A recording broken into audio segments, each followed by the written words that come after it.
Olá, meus irmãos, graça e paz. Eu sou o vosso irmão em Cristo, Gregório Louveira, passando aqui para falarmos mais um pouquinho sobre uma mensagem da fé. Muitas pessoas, amados, acabam indo para a igreja,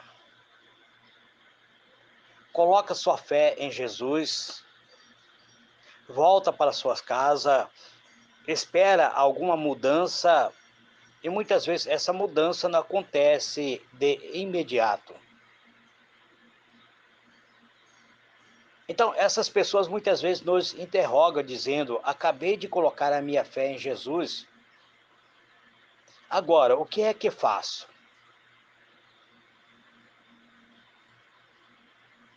Como começo a minha nova jornada com Deus? Porque nada aconteceu, o que nada transformou em minha vida? Será que eu fiz aquilo que é certo? Todas essas interrogações eu estou tentando responder, amados. Mas hoje eu quero responder uma única pergunta. Aquele que as pessoas dizem: acabei de colocar a minha fé em Jesus, e agora o que faço? Primeiro, eu quero dar parabéns a você. Você tomou uma decisão que altera a sua vida. Daqui para frente, talvez agora você esteja passando por ainda lutas, porque o arqui-inimigo da nossa vida sempre colocará obstáculo. Ele sempre vai tentar te convencer que nada vai mudar em sua vida. Mas a partir de agora, você começa uma jornada. Uma jornada que eu tenho certeza que você vai compreender o que é a salvação. Então eu tenho algo para dizer para você. Eu tenho certeza que você vai entender a salvação. Eu vou te ajudar através da palavra de Deus com a mensagem de hoje. Em 1 João capítulo 5, verso 13, está escrito assim: estas coisas vos escrevi, a fim de saberdes que tendes a vida eterna. A vós outros que credes em nome do Filho de Deus. Então João, ele escreve-nos uma carta dizendo que ele quer que nós venhamos saber que nós temos a vida eterna. Você colocou sua fé em Jesus? Começou uma jornada de fé? A vida eterna é ofertada a você. Então você passa a ter a eternidade dentro de você. Não somente você, mas aqueles que irão crer no nome do Filho de Deus. Deus quer que venhamos entender isso. Deus quer que entendamos acerca da salvação. Deus quer que tenhamos confiança e convicção de que somos salvos. Algumas pessoas até nos interrogam de: presbítero, como eu posso ter certeza de que estou salvo? Como posso ter certeza de que eu faço parte da família de Deus? Deus quer então que tenhamos confiança, que tenhamos convicção de que somos salvos. Então eu quero apresentar de uma maneira rápida acerca da salvação. Primeiro, talvez você me interrogue dizendo: por que eu preciso ser salvo? De que eu preciso ser salvo? O que eu fiz de errado que eu preciso ser salvo? Então, deixa eu falar para você que todos nós pecamos. O pecado adâmico atingiu nossa vida. E a partir daí todos nós fazemos coisas que desagradam a Deus. Em Romanos 3, verso 23, está escrito assim: porque todos pecaram e destituídos estão da glória de Deus.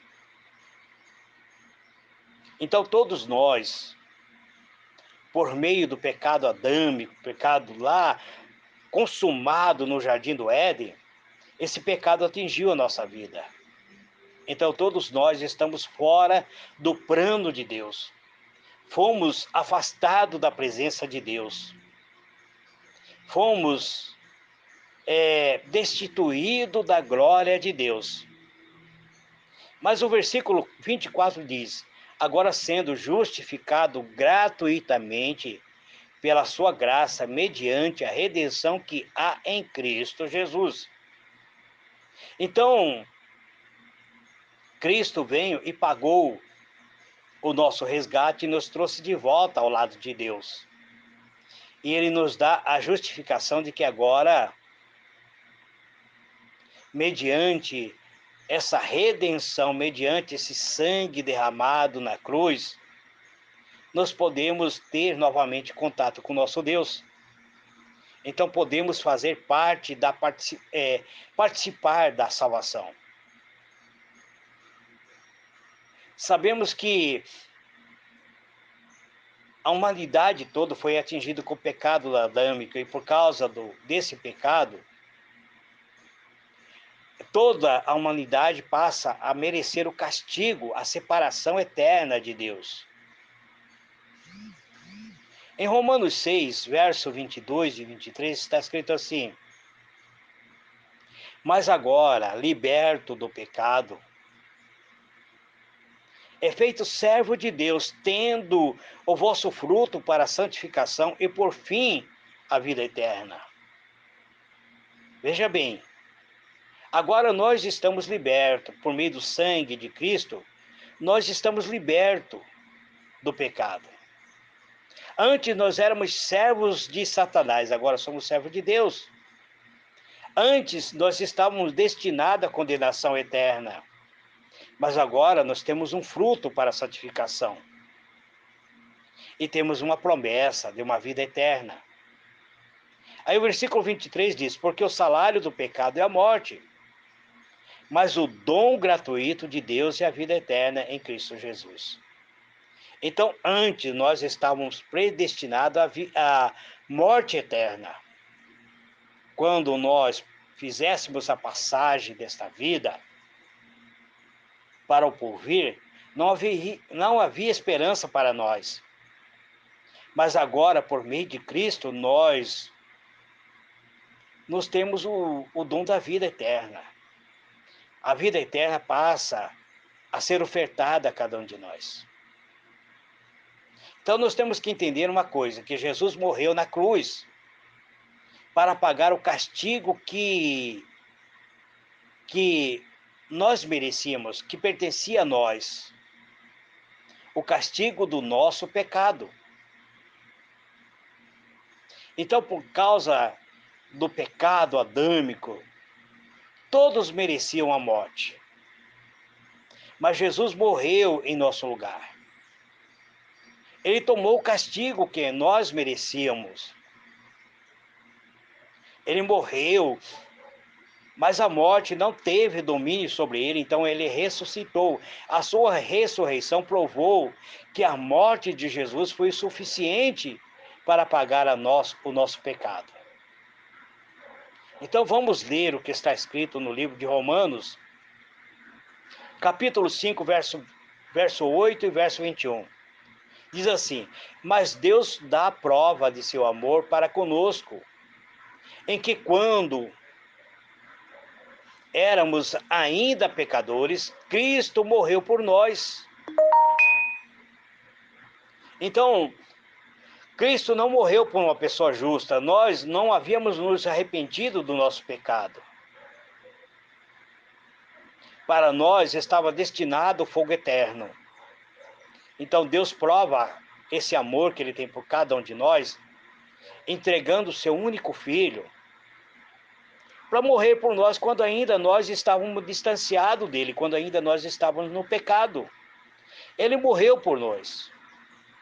E o versículo 21 diz: para que assim como o pecado veio a reinar na morte, assim também viesse a reinar a graça pela justiça para a vida eterna por Jesus Cristo, nosso Senhor. Por que Jesus morre? Ele morre por causa que o pecado estava destruindo toda a humanidade. O pecado estava reinando absoluto aqui. Satanás estava dominando o mundo por meio do pecado. Então Jesus veio para paralisar isso. Ele veio para que viesse reinar essa graça de Deus em nossa vida. Para que a justiça de Deus viesse nos ofertar a vida eterna. Por meio desse sacrifício feito por Cristo, que se tornou o nosso Salvador. Então nós precisamos ter um novo nascimento. Jesus, ele não conheceu o pecado, ele não era participante do pecado, ele nasceu puro, sendo filho de Deus.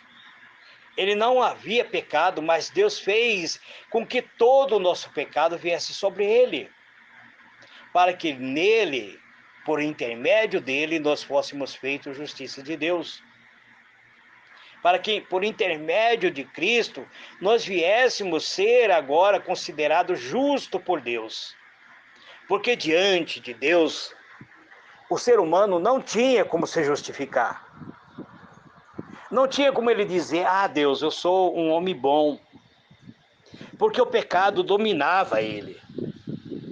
Sem Cristo, todo o ser humano está vivendo uma natureza de pecado. Mas nós temos que, então, entender que existe agora uma oferta de salvação para cada um de nós. E esta mensagem de salvação, ela é ofertada para mim e para você. Então, por isso, eu comecei falando acerca daquilo que a pessoa diz: eu coloquei a minha fé em Jesus, e agora? Se você colocou sua fé em Jesus Cristo como seu Salvador, então você agora faz parte das pessoas que são salvos. Você pertence à família de Cristo. Você é salvo mediante a graça de Deus. Todos os seus pecados agora são perdoados por meio do sacrifício de Cristo. E Deus promete que nunca vai deixar você, que Ele nunca vai te abandonar. Deus promete que você estará sendo guardado por Ele. Basta lermos o livro de Romanos, capítulo 8, versos 38 a 39, que nós vamos entender isso. E também no livro de Mateus 28, verso 20.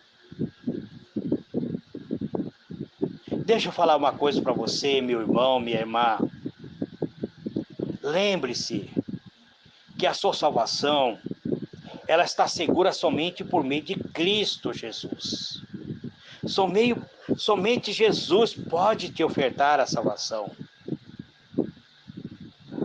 Não há outro Salvador, não há outro Redentor. Ele é o único caminho, a verdade e a vida. Ele é o único Salvador. Ele é o único que pode te dar a vida eterna. Sem Ele, você está condenado à eternidade. Você está condenado a viver sem Deus para sempre. Mas se você colocou sua fé nele, se você confia que Ele é o perfeito sacrifício, se você confia em Jesus como sendo o seu Salvador, você pode ter certeza de que você irá passar a eternidade com Deus na eternidade. Lembra-vos que eu trouxe a mensagem do Apocalipse, E o último áudio eu falei sobre... Os últimos áudios eu falei sobre o novo céu e a nova terra. Eu falei sobre a nova Jerusalém, a cidade de Deus. É nessa cidade que nós passaremos a eternidade com Deus, para sempre. É nessa cidade que nós viveremos com Deus, desde que nós venhamos compreender o sacrifício perfeito feito por Cristo na cruz. Algumas pessoas não aceitam a cruz, não aceitam que Cristo morreu por si.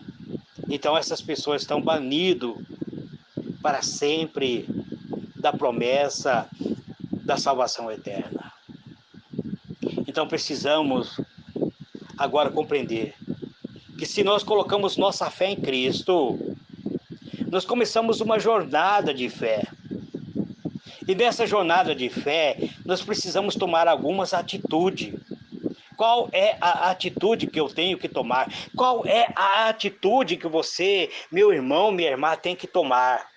Primeira atitude, você precisa compreender que você agora se torna uma pedra viva. Como pedra viva, você precisa congregar em uma igreja que ensina a palavra de Deus, que ensina a Bíblia. Porque existe muita igreja que não ensina a Bíblia. Eu tenho observado, amados, que nesses últimos dias, as igrejas não abraçaram mais o ensino da palavra. Eu me coloquei à disposição de várias igrejas para ensinar a palavra, mas as igrejas não querem ensinar. Eles querem movimento, eles querem louvores, grandes movimentos. E o próprio membro não quer participar de culto de ensino. Então, se você não quer crescer espiritualmente, eu não posso fazer nada por você. Eu estou administrando os estudos pelo meio da rede social, porque as igrejas não aceitam ensino. Eu não sou convidado para ministrar dentro das igrejas, porque as igrejas sabem que eu ministro ensino. Eu não ministro movimento, eu não ministro o caicai, eu não ministro movimento que não seja bíblico. Estou errado? Sim, alguma. Eu não sou certo, amado. Existem muitas coisas que eu preciso consertar em minha vida. Então nós precisamos entender, amados, que a igreja, onde nós reunimos, ela tem que ter ensino da palavra de Deus. Ela tem que ter ensino bíblico. Não pense em uma igreja como um edifício. A igreja são as pessoas. A Bíblia diz que nós somos pedras vivas. Somos edificados como casa espiritual. Então, quando nós reunimos, eu sozinho, eu sou apenas uma pedra. E uma pedra sozinho, ele não levanta um edifício. Então, precisamos congregar. Então, é de suma importância que aqueles que se tornam crentes em Jesus Cristo congreguem um com os outros. Mas é tão difícil hoje congregar um com o outro, amados, porque eu tenho o costume de dizer que a igreja moderna, ela não é a igreja de Cristo. A igreja moderna, ela é uma igreja que se tornou semelhante ao mundo gospel, onde existe muitos louvores, cantoria, onde existe muito emocionalismo. Eu tenho observado que, inclusive, existe pessoas que fazem curso para como fazer as pessoas caírem por terra, mas não existe mudança de vida. Mas então nós temos que ter... Como pedra viva, nós precisamos estar ligados um ao outro, nós precisamos congregar, precisamos estar unidos um ao outro. Eu só vou me completar quando estiver encaixado com outra pedra que torna o edifício espiritual de Cristo. Isto é um dos principais propósitos da igreja. Agora que você, meu irmão, minha irmã, colocou sua fé em Jesus Cristo, eu quero encorajar você a encontrar em sua área, na sua cidade, no seu bairro, uma igreja que pregue a Bíblia. Uma igreja que proclama a palavra de Deus. Aqueles que estudam, sentam e estudam a palavra de Deus. Eu tenho conversado com alguns pastores, com algumas lideranças, e eu vejo que essas lideranças não têm interesse em trazer estudo da palavra de Deus dentro das suas igrejas. Mas eu convido você, meu irmão, minha irmã, fale com o seu pastor, fale com ele sobre sua nova fé em Jesus Cristo. Pergunte para ele como ele pode te ajudar a estudar a palavra de Deus. Não fique em dúvida acerca da sua salvação. Então tenha propósito em crescer, em vencer os obstáculos da vida. O propósito da igreja deve ser ensinar a Bíblia. Por que Martinho Lutero ele se tornou praticamente um grande vencedor na vida? Porque ele dizia somente a Escritura. Ele não pregava aquilo que não era na Escritura. Então você pode aprender como aplicar os princípios de Deus na sua vida. Você pode entender a Bíblia estudando ela. Eu não sou ministro, eu não sou sacerdote, eu não sou teólogo, eu tenho o costume de dizer isso, deixar bem claro aos irmãos.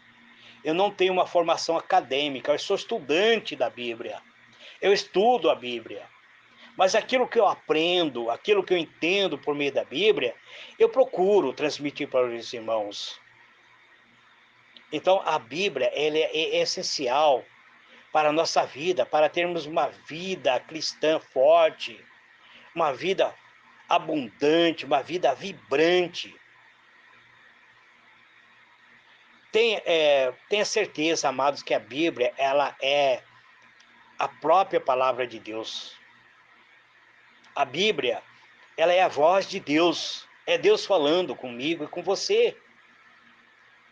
No livro de 2 Timóteo, capítulo 3, verso 16 e 17, nos diz: toda a Escritura é inspirada por Deus. Toda a Escritura é útil para o ensino. Toda a Escritura é útil para a repreensão. Toda a Escritura é útil para a correção. Toda a Escritura é útil para a educação na justiça. Qual é a finalidade da Escritura? A fim de que o homem de Deus seja perfeito e perfeitamente habilitado para toda boa obra.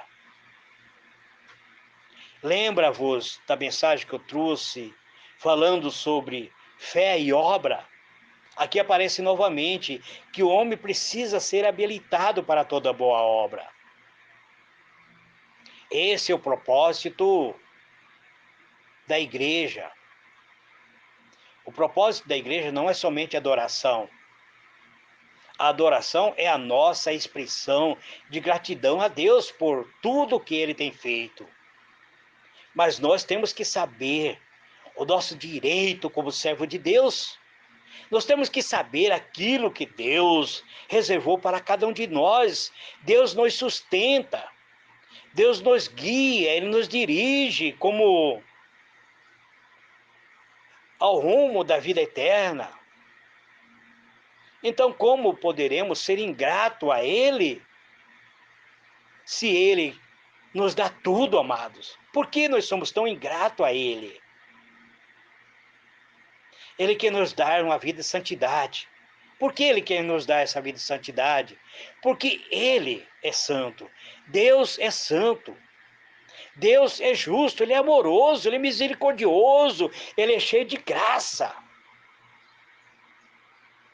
Em Apocalipse, capítulo 4, verso 11, declara: Tu és digno, Senhor, é Deus nosso de receber a glória, a honra e o poder, porque todas as coisas tu criaste.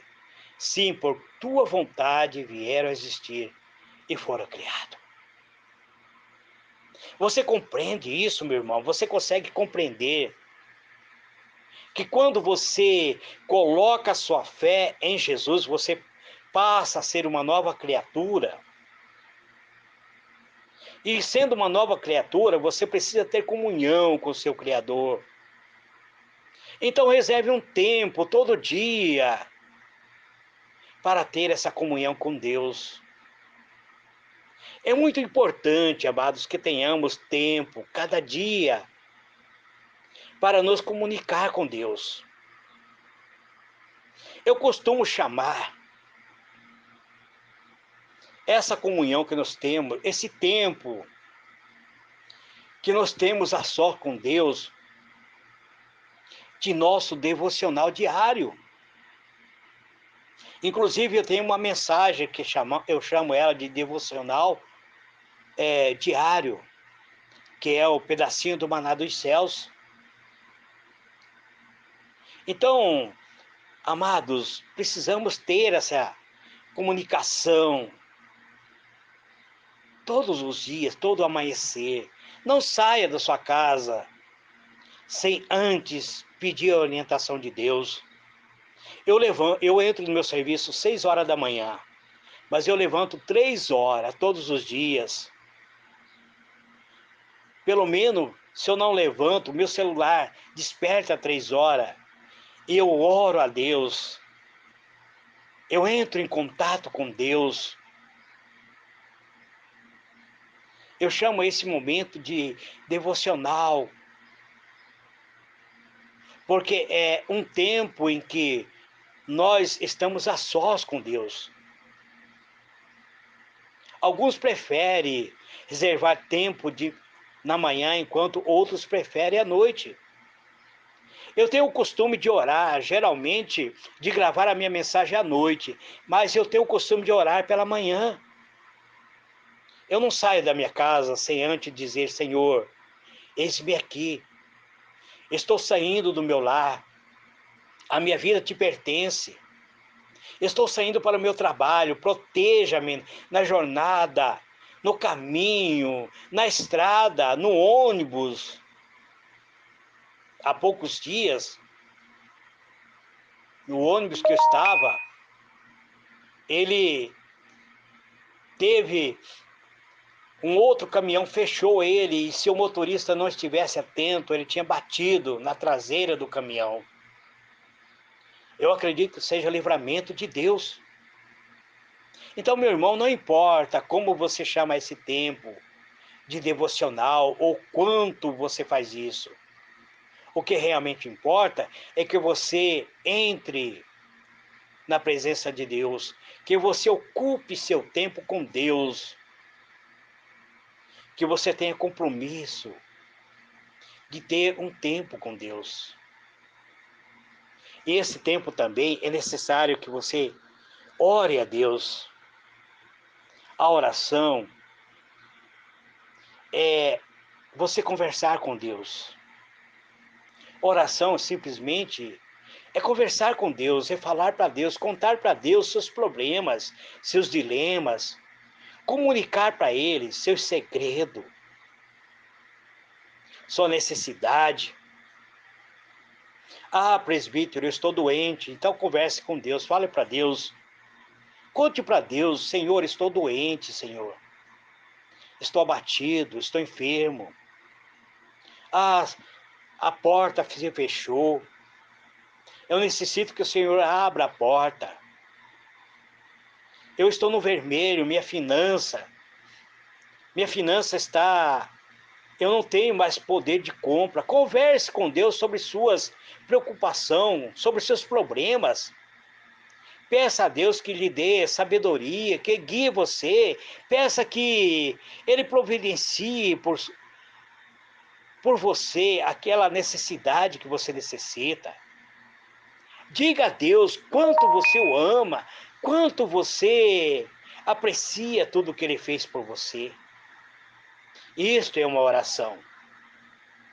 A oração não é você ficar muitas vezes gritando. A oração você é se comunicar com Deus. E nunca deixe de ler a palavra de Deus, nunca deixe de ler a Bíblia. A Bíblia, ele é a própria fonte da vida. Você precisa estar lendo a Bíblia. Você precisa aprender por meio dela. Muitos cristãos, eu tenho observado que tem cristãos que estão dentro da igreja que nunca leram a Bíblia.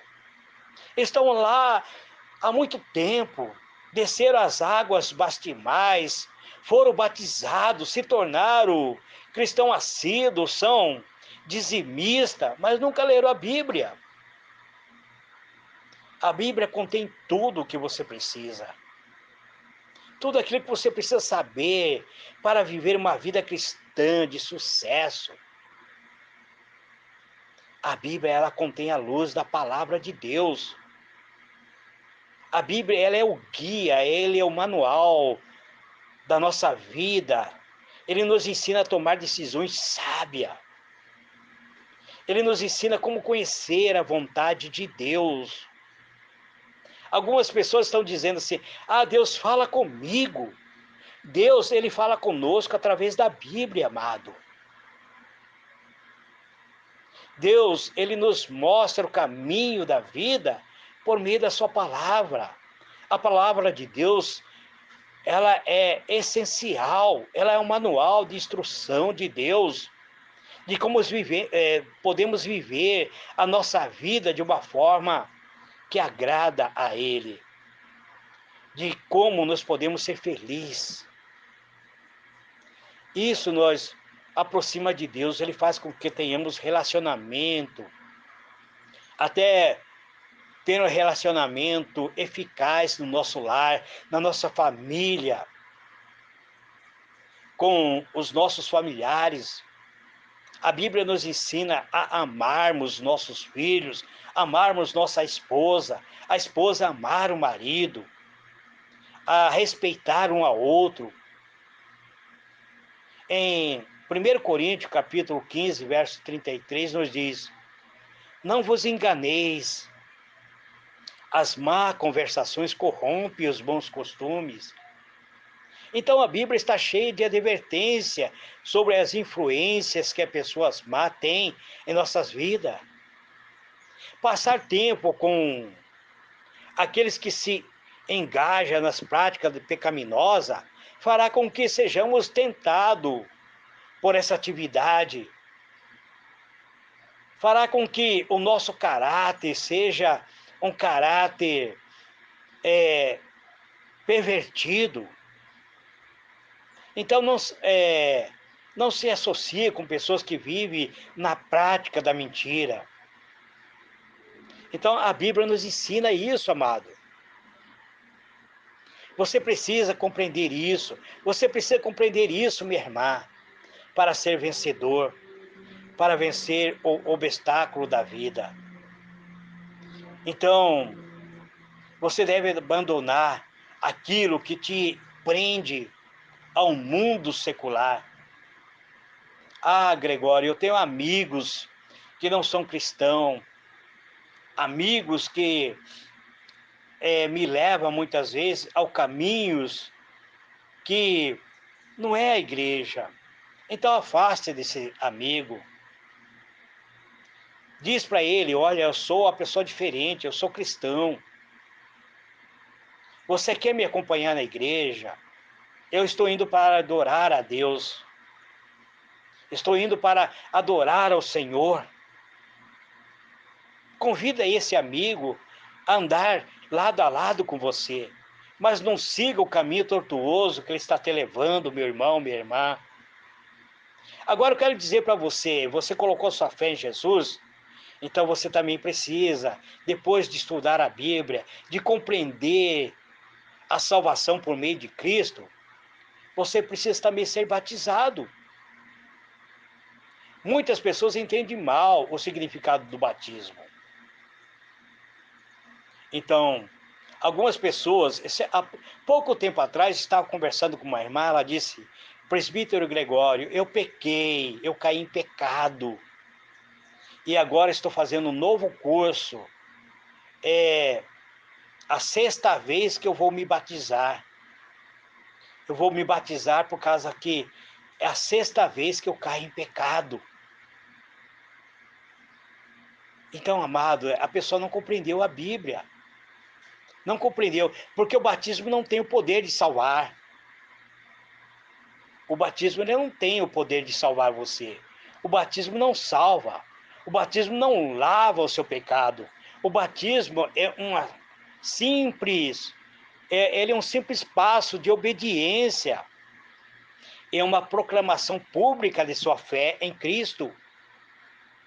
É uma proclamação de que você pertence agora a Cristo, de que você faz parte da salvação. O batismo é importante porque é um passo de obediência pública. É uma declaração de sua fé em Cristo. É que você está comprometido com Ele. Se você está pronto para ser batizado, você deve falar com um pastor, com a liderança. Mas você, para receber esse batismo, você tem que compreender que o batismo ele não tem o poder de salvar você. Ele é uma declaração pública de que você pertence a Cristo. E você passa então a ser inserido, você passa a ter direito de participar da Santa Ceia, você passa a ter direito também de ser separado como obreiro. Mas, meu irmão, minha irmã, para você ser separado como obreiro, para você ter um direito a um cargo ministerial, você precisa compreender a palavra de Deus, você precisa estudar a palavra de Deus. Muito bem, amados, eu acho que eu fui bem claro o suficiente. Eu não quero trazer confusão para a mente de irmão, de irmã. Então eu vou encerrar aqui. Grande e poderoso Deus, te dou graça, Pai, por esta palavra, por esta ministração de hoje. Peço, Senhor, que se de alguma maneira não fui bem claro na ministração desta palavra de hoje, que o Espírito Santo traga um esclarecimento para esse meu irmão, esta minha irmã, que estará abrindo este áudio nesse dia de hoje. É isso que eu te peço, Pai, em o nome do Senhor Jesus. Amém e amém.